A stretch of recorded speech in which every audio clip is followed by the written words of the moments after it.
A vida é construída sobre decisões. Todos os dias, consciente ou inconscientemente, estamos escolhendo caminhos que moldam nosso caráter, nosso futuro e, sobretudo, nossa eternidade. Não são apenas as grandes decisões que transformam histórias, mas também as pequenas escolhas feitas no secreto do coração. Em Deuteronômio 30:19 está escrito: os céus e a terra tomo hoje por testemunhas contra ti, que te propus a vida e a morte, a bênção e a maldição. Escolhe, pois, a vida para que vivas tu e a tua descendência. Deus sempre coloca diante de nós alternativas. Ele orienta, instrui, alerta, mas a decisão final é nossa. A fé não elimina a responsabilidade de escolher. Ela ilumina o caminho para que escolhamos corretamente. Decisões constroem destino. Decisões moldam gerações. Decisões determinam eternidades.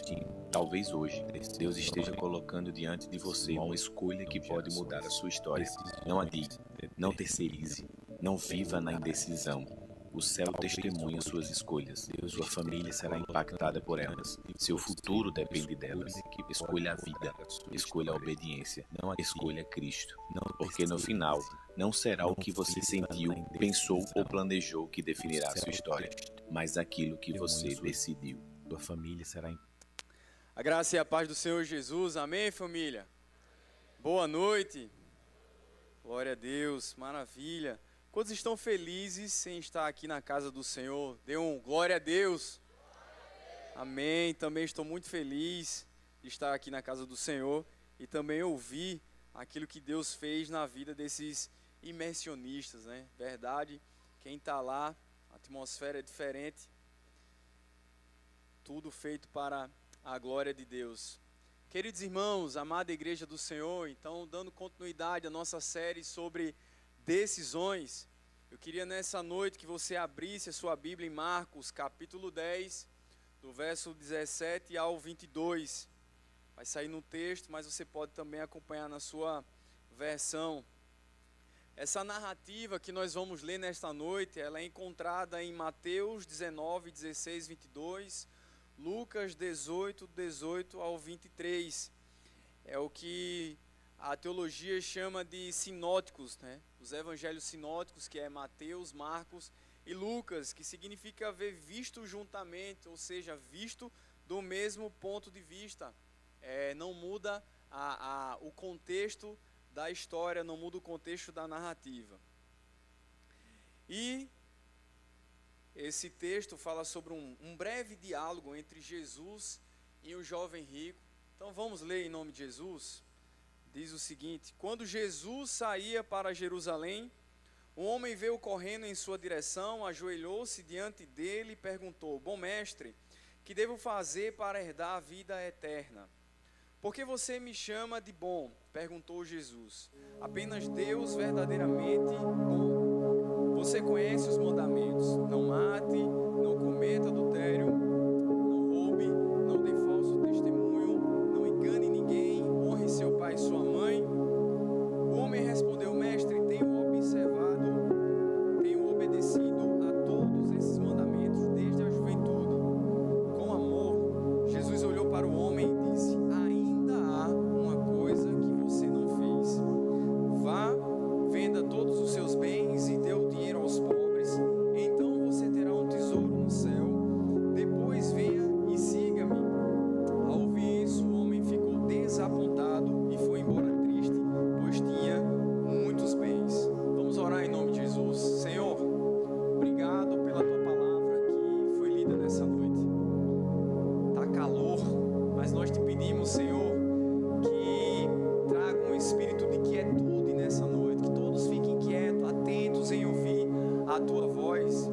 Fala aos nossos corações. Essa é uma noite linda, uma noite de transformação, uma noite de libertação, uma noite de virada de chaves, uma noite de decisões. Que nenhuma palavra do Senhor saia vazia, se perca, Pai, mas que encontre uma terra fértil e seja germinada e regada pelo Teu Espírito Santo. Essa é a nossa oração, no nome poderoso de Jesus, e amém. Amém, irmãos. Meus irmãos, essa história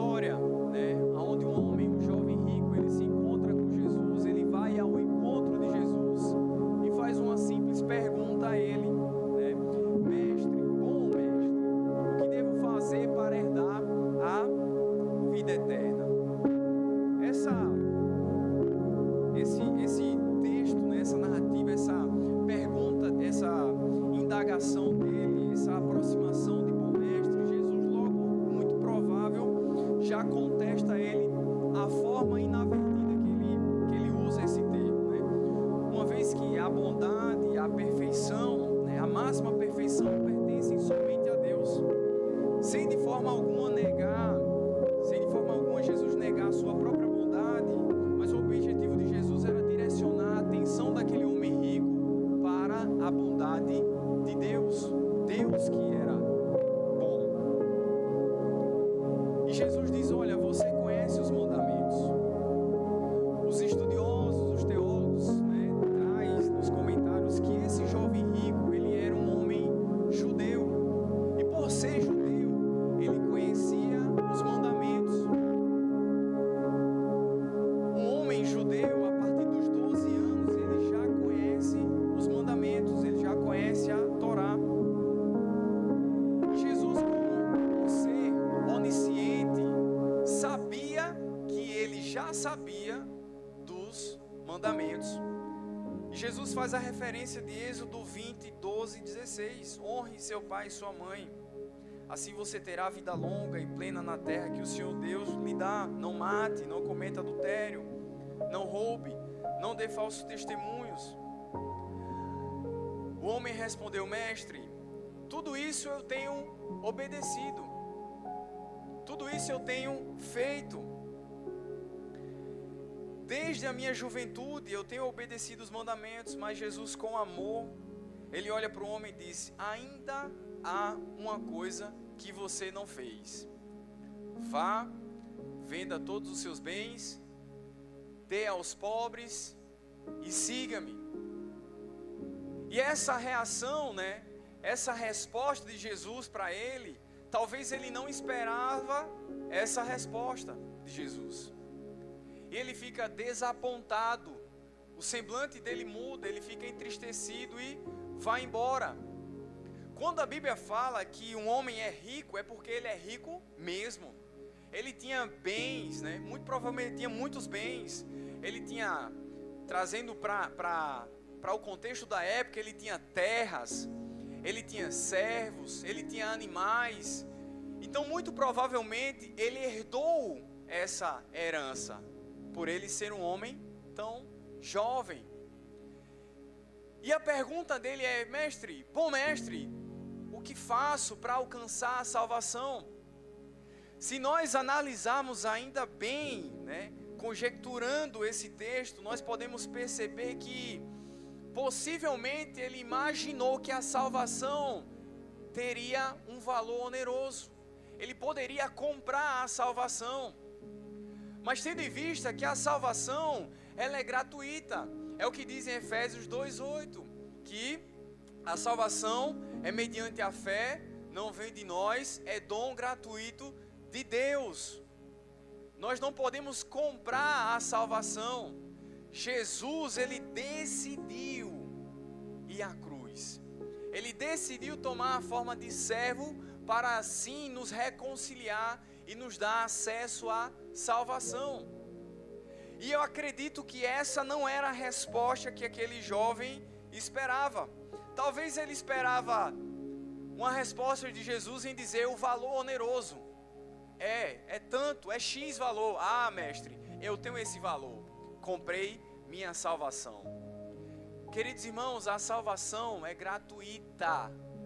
Foi pago já pelo um alto preço. O sangue de Cristo na cruz do Calvário, o seu sacrifício, já nos deu acesso à salvação.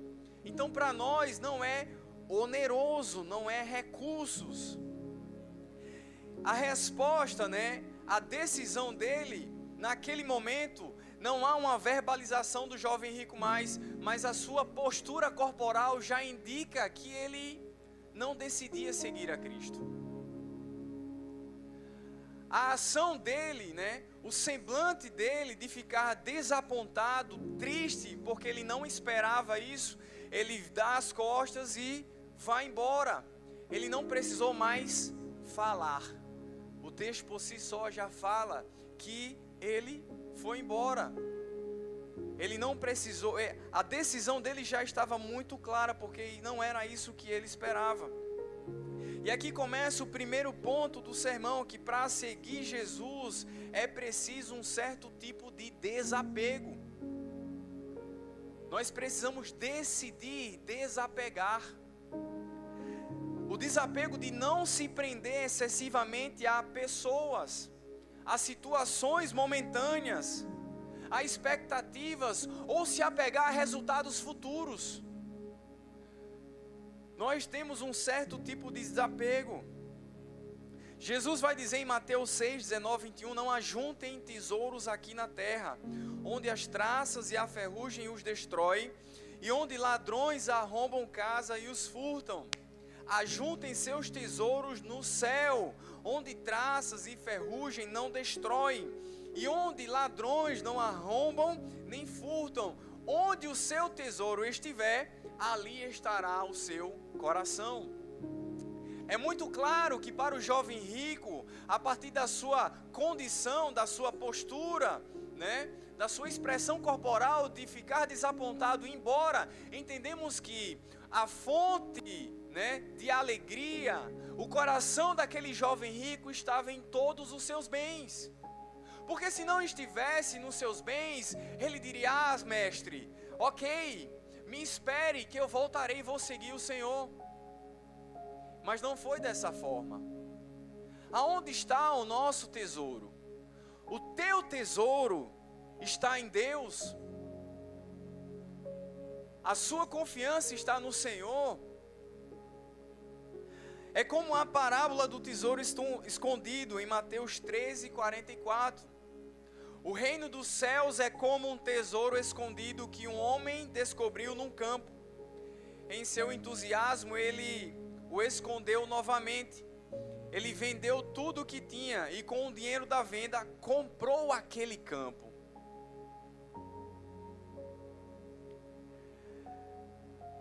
Para seguir a Cristo, nós precisamos nos desapegar, nos desprender de algumas pessoas, desprender emocionalmente, desprender de alguns resultados futuros que esperamos, de expectativas que geramos, e quando não acontece, nós ficamos igual o jovem rico, frustrados, desapontados e não conseguimos avançar. Então é necessário decidir desapegar. Para seguir Jesus é preciso um certo tipo de abandono.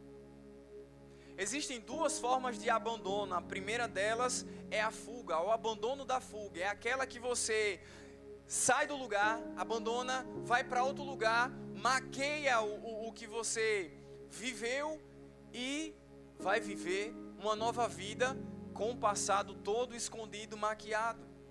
Mas há um abandono diferente, um abandono consciente, onde há uma decisão deliberada, onde há a deixa de algo que não faz sentido para a minha vida e sentido para a sua vida.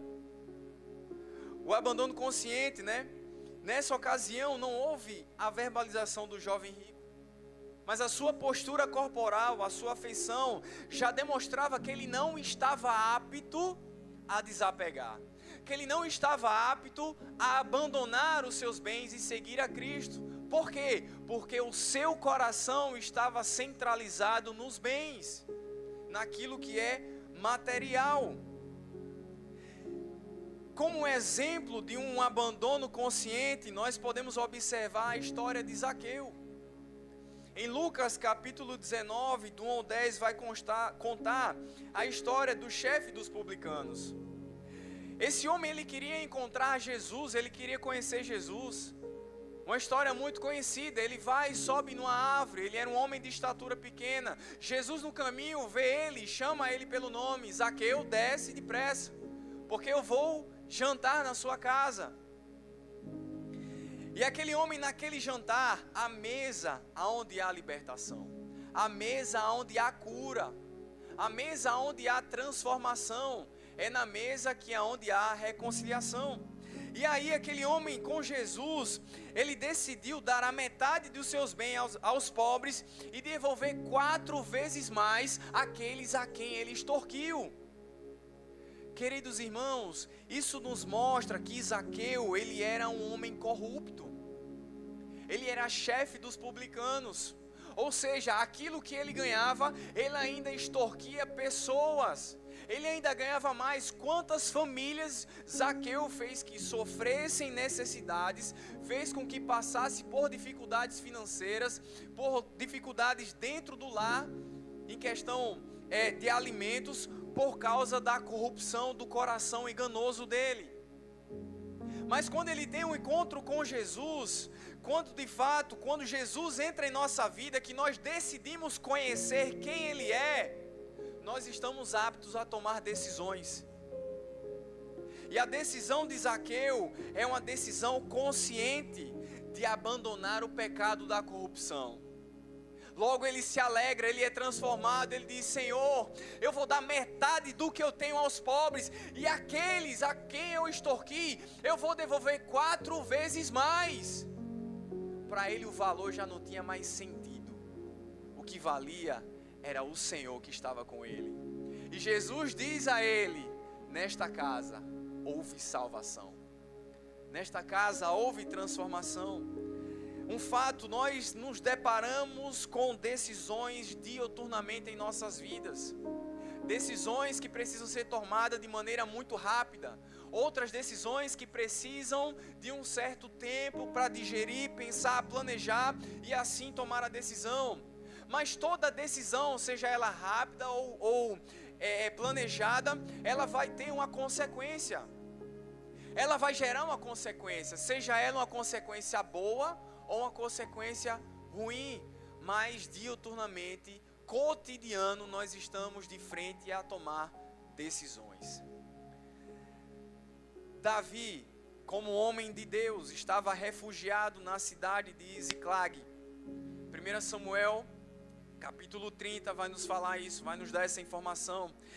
E Davi pega todos os seus homens e sai daquela cidade e vai lutar por outro campo. Quando Davi volta, ele encontra a cidade queimada e ele já não encontra mais a família. Aqueles homens, os inimigos, levaram as mulheres, levaram as crianças, queimaram a cidade e levaram todo mundo cativo. E os homens ficam desesperados. E Davi, ele vai consultar ao Senhor. Antes de tomar uma decisão, Davi vai consultar ao Senhor. Ele chama um servo, põe a sua roupa, a estola sacerdotal, vai à presença de Deus e consulta ao Senhor. E ele diz: Deus, é certo que se eu ir, eu voltarei com todos? Se eu ir, eu vencerei? E Deus diz a ele: vai e você vai conseguir voltar. Primeiro ele fez a consulta ao Senhor. E ele volta com o povo, todo mundo, ele volta com todo o povo novamente. Ele vence o inimigo que levou a família cativa, mas volta com todo o povo. Ele se reanima no Senhor. A decisão deliberada é uma decisão que nós já temos de pronto, imediato, pela razão, pelo aquilo que nós entendemos que é certo. Mateus capítulo 4, verso 18 ao 22, o chamamento de alguns discípulos. Jesus andava à beira-mar da Galileia. Ele viu 2 irmãos, Simão, Pedro e André. Eles jogavam as redes no mar, pois viviam da pesca. Aí Jesus lhe disse: sigam-me, e eu farei de vocês pescadores de homens. Aí o texto nos diz que no mesmo instante deixaram suas redes e o seguiram. Olha para a pessoa do teu lado assim e diz: olha, no mesmo instante deixaram as redes e seguiram Jesus. Uma decisão deliberada. Ocasionalmente, logo em seguida, pouco adiante, Jesus viu outros 2 irmãos, Tiago e João, consertando redes num barco com o pai Zebedeu. Jesus os chamou e eles também os seguiram de imediato, deixando para trás o barco e o pai. Eles não olharam para trás. Quando o mestre chamou eles, venham. Eles deixaram o material, a profissão, deixaram aquilo que eles viviam da pesca, deixaram a família, entenderam de maneira deliberada, eles decidiram seguir a Jesus. Eles não olharam para trás, não pensaram nas consequências futuras, porque a decisão de seguir a Cristo é entrega à tua vida, que o mais Ele fará, o amanhã Ele vai cuidar. Confiança. Um terceiro ponto sobre o certo tipo de abandono é deixar algo que não faz sentido.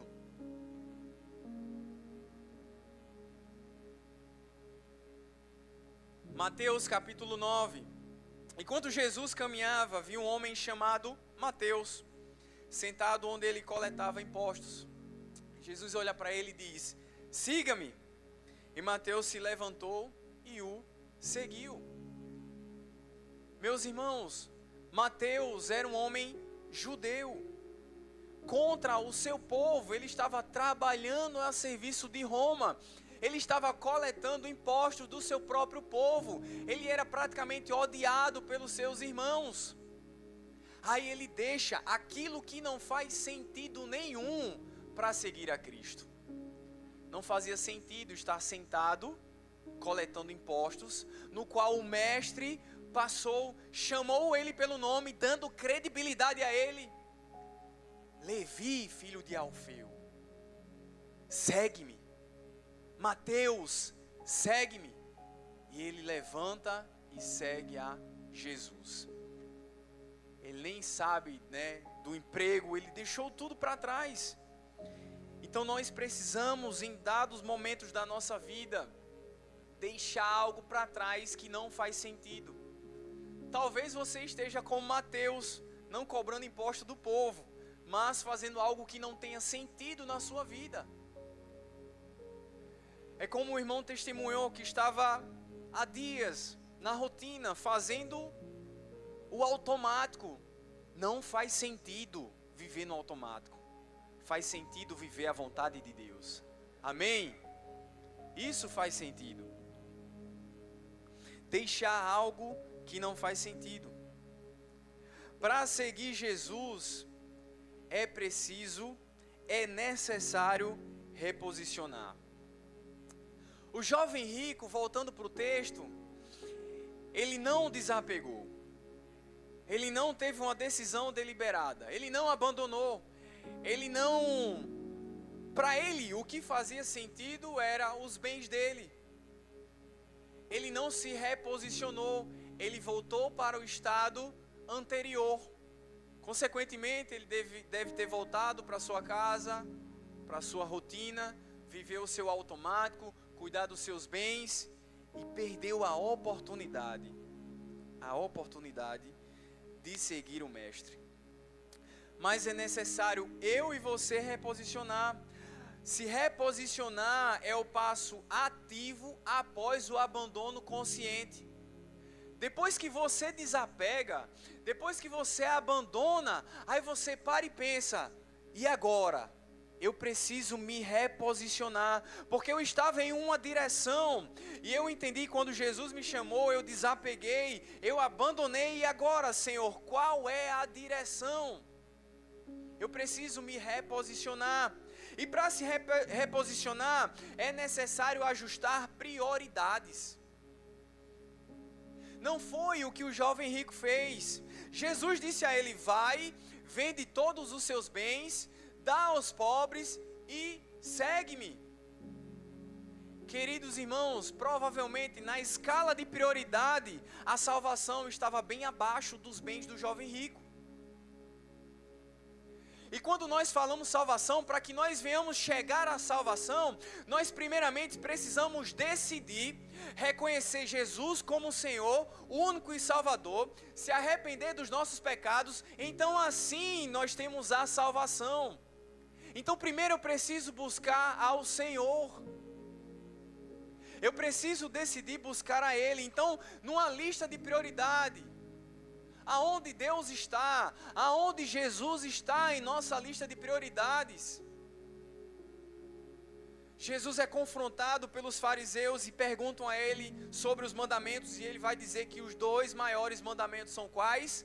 Amar o Senhor teu Deus acima de tudo e todas as coisas, e amar o teu próximo como a si mesmo. Isso está na nossa lista de prioridade. É preciso reposicionar, é preciso pensar, refletir. Ele não esperava que a salvação ela fosse em um alto nível. Era o sacrifício de Cristo, que posteriormente estava chegando para alcançar a salvação. É o que eu e você entendemos hoje, que o sacrifício de Jesus é muito maior do que qualquer outro sacrifício que venha a ter. Ele decidiu se entregar. E antes que ele se decidiu entregar, Deus decidiu amar você. Deus é um Deus de decisões. Em João 3,16 vai nos dizer que porque Deus amou o mundo, Ele decidiu amar o mundo. Ele decidiu amar você. Ele decidiu me amar. Por mais pobre, miserável, pecador que somos, Ele decidiu nos amar. E pela sua decisão, Ele decidiu que Cristo viesse, tomasse a forma de servo, abrindo mão da sua glória, ser humilhado, ser cuspido, rejeitado, ser humilhado, ser sacrificado para nos dar a salvação. Jesus decide de forma passiva se entregar à cruz. Por quê? Porque Ele decidiu amar você e Ele decidiu me amar. E na lista de prioridades, Mateus 6,33, busquem em primeiro lugar o reino de Deus e a sua justiça, e todas essas coisas lhes serão dadas. Em outras versões vai nos dizer que as demais coisas vos serão acrescentadas. Eu demorei alguns anos de caminhada, batendo, como se diz o ditado, dando murro em ponta de faca, em entender essa referência, de que primeiro eu preciso buscar o reino de Deus para depois buscar os meus ideais. Buscar primeiramente o reino dos céus e a sua justiça, para depois buscar os meus desejos, as minhas paixões. Então eu precisava desapegar, eu precisava abandonar, eu precisava deixar para trás, eu precisava me reposicionar, redefinir limites. Quando nós entregamos a nossa vida a Cristo, nós passamos a ter um dono, a ter um pai. E um crente verdadeiramente convertido, genuíno, ele começa a perguntar a si mesmo, todas as ações que ele vai fazer, isso edifica? Posso fazer? Devo fazer? Agrega para o reino? Isso vai cooperar para abençoar a comunidade? Isso vai abençoar o meu irmão? Isso vai agregar valor no reino? Nós precisamos redefinir limites. Vale a pena fazer isso? E aí nós colocamos diante de Deus. O apóstolo Paulo vai dizer que tudo é lícito, mas nem tudo me convém. Não é tudo que eu posso fazer. E aí o Espírito Santo que convence o homem do pecado, da justiça e do juízo, ele sim vai te dizer, isso pode, isso deve, isso vai, segue em frente, mesmo que aos nossos olhos naturais seja totalmente diferente, mas ele sabe o caminho certo, então ele começa a decidir por nós. Para seguir a Cristo, redefinir limites.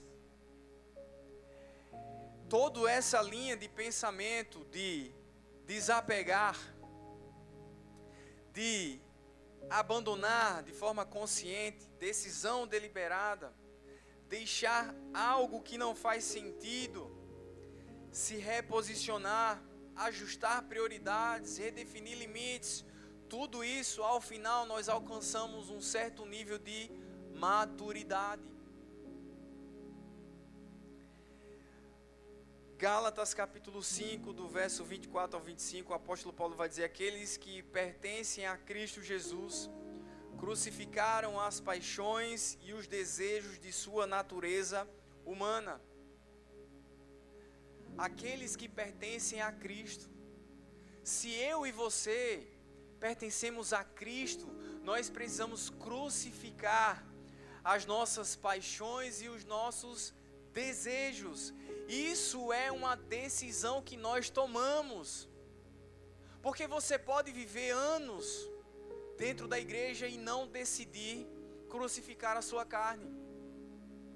E maturidade não quer dizer a idade, o tempo de idade, mas sim entendimento consciente durante a caminhada cristã.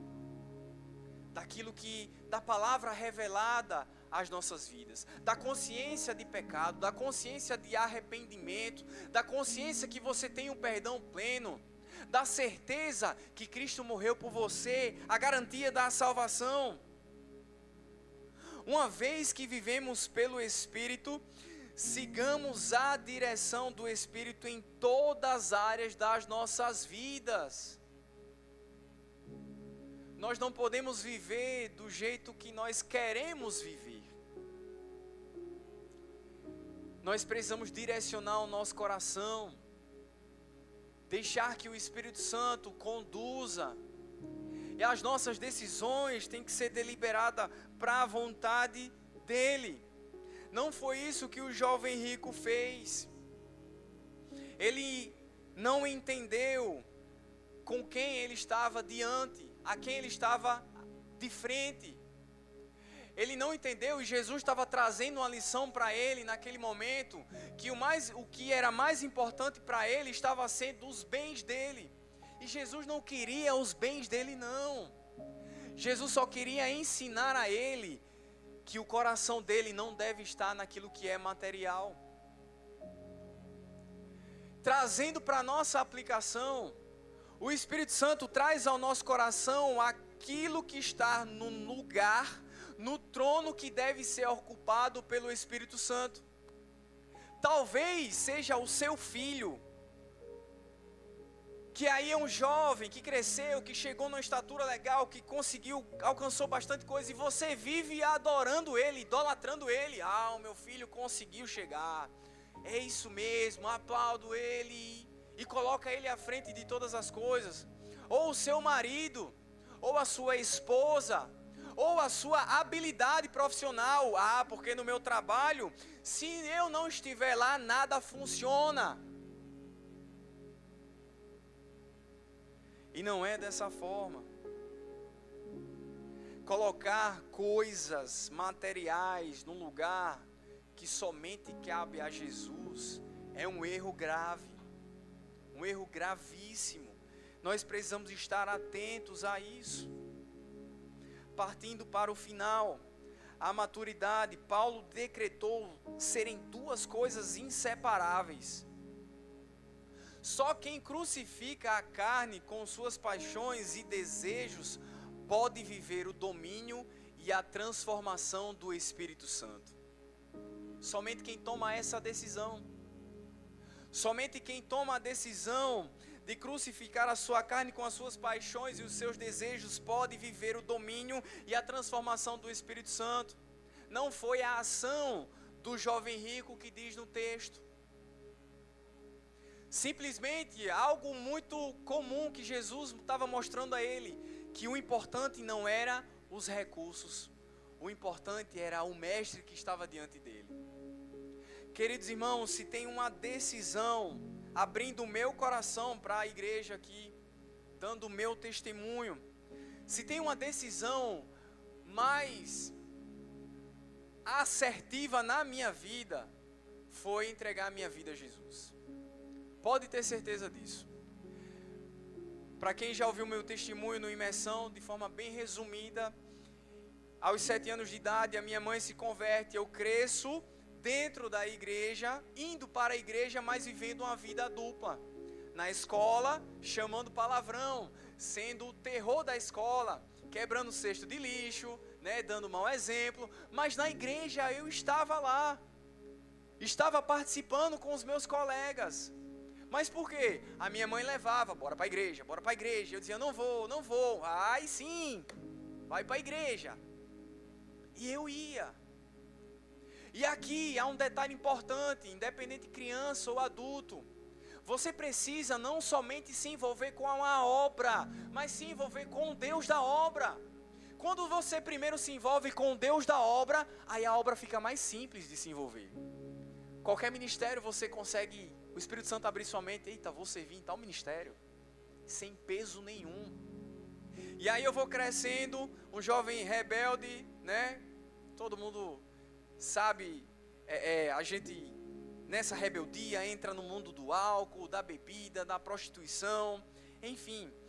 E aí, eu conheço a minha esposa, que é um elo fundamental na minha vida, uma pessoa muito importante para mim. E aí quando eu conheço ela, as coisas vão mudando, eu tenho um trabalho legal, eu começo a ganhar um recurso legal, e eu compro uma casa, compro um apartamento, a gente se casa, nós temos uma filha, a Helena, e estava tudo bom, tudo normal, tudo seguindo bem. Mas como esse jovem rico, ele tinha tudo, e Jesus disse a ele, olha, ainda falta você fazer uma coisa.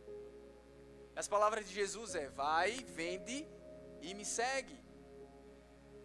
A lógica de Deus é diferente da lógica humana. O que para nós parece normal, para Deus não é normal. Então na minha concepção de jovem, poxa, eu tenho um emprego legal, eu sou bem sucedido, eu tenho um recurso que dá para me manter, eu tenho uma esposa, eu sou casado, eu tenho um filho, eu tenho uma família. Meus irmãos, faltava alguma coisa? Não. Aparentemente, não. Mas dentro de mim, do meu coração, existia um vazio.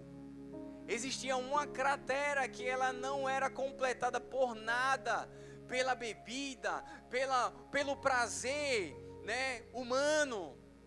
Não tinha nada que completasse o vazio do meu coração. E aí no meu trabalho eu conheci um homem, e esse homem começou a semear o evangelho. Ele começou a pregar para mim, eu comecei a entender. E de forma muito mais resumida, o ato da minha conversão. E pense comigo, como um jovem rico não.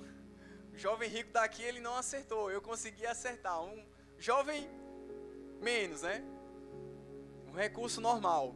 E aí eu agoniado em casa, e eu chego para minha esposa, e eu digo assim, olha, eu preciso de Jesus.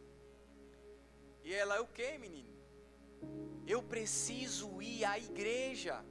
Eu preciso de Deus na minha vida. Mas por que não? Porque falta algo dentro de mim.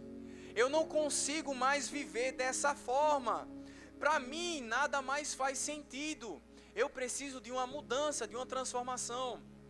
E ela falou, tá bom, o que você vai fazer? Eu disse, eu vou orar. Não, mas precisa de um pastor. Eu falei, e agora? Como é que eu vou encontrar um pastor uma hora dessa? Eu vou orar da forma que eu aprendi.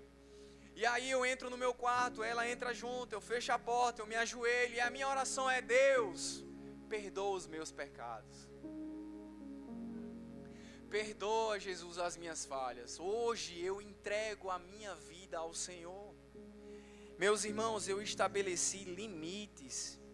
Eu não posso atravessar, porque se eu atravessar aqui eu vou cair. Eu estabeleci limites, eu estabeleci fronteiras, eu levantei muros, mas eu decidi de forma deliberada, de forma consciente, em aceitar Jesus como Senhor e Salvador da minha vida. Pode ter certeza, foi a melhor decisão que eu tomei. E aí, né, como é de praxe, eu chego nessa igreja aqui, e eu não vou contar esse detalhe, pastor, porque esse detalhe tem que ficar no imersão mesmo. Quando eu chego na igreja, eu sou recebido pelo pastor Caio, que não era pastor, e ele fala comigo, abre aspas, fecha aspas, ou abre parênteses, fecha parênteses, esse detalhe só para quem vai fazer o imersão. E no culto da juventude, está o pastor Jefferson pregando, que não era pastor também. E ele começa a pregar desde que eu entrei, que eu sentei, que eu fui abordado, a minha mão já estava querendo já correr para frente, porque eu entendia. E aí quando o pastor Jefferson ele faz o apelo, eu venho chorando, eu estava lá atrás, escondido, bem lá atrás mesmo. E aí eu vim escondido assim, ó, tudo escuro, uma penumbra. E eu chego bem devagarzinho chorando, e ele olha para mim, ele me dá um abraço, ele ora pela minha vida. E ali eu faço uma reconciliação pública. Lembra que eu fiz a minha ação pessoal, íntima com Deus dentro da minha casa? Agora eu fiz a minha confissão pública para mostrar a toda a igreja que eu estava decidindo seguir a Cristo. De forma pública, para que todos vissem a minha decisão. A obra divina de transformação na imagem de Jesus, ela não é automática, nem unilateral. Ela requer a nossa participação ativa de crucificar a carne para que o poder do Espírito Santo haja em nosso interior. Você precisa decidir. Deus te deu a condição de decidir. Te deu o livre-arbítrio para decidir. Cabe a você decidir se você quer estar, alcançar a salvação, ou se você vai fazer como o jovem rico, virar as costas e ir embora, triste, desapontado, porque o seu material vale muito mais do que o sacrifício de Cristo. Lembre-se que Ele morreu por você. Ele primeiramente amou você para que depois você entendesse que precisa amar Ele.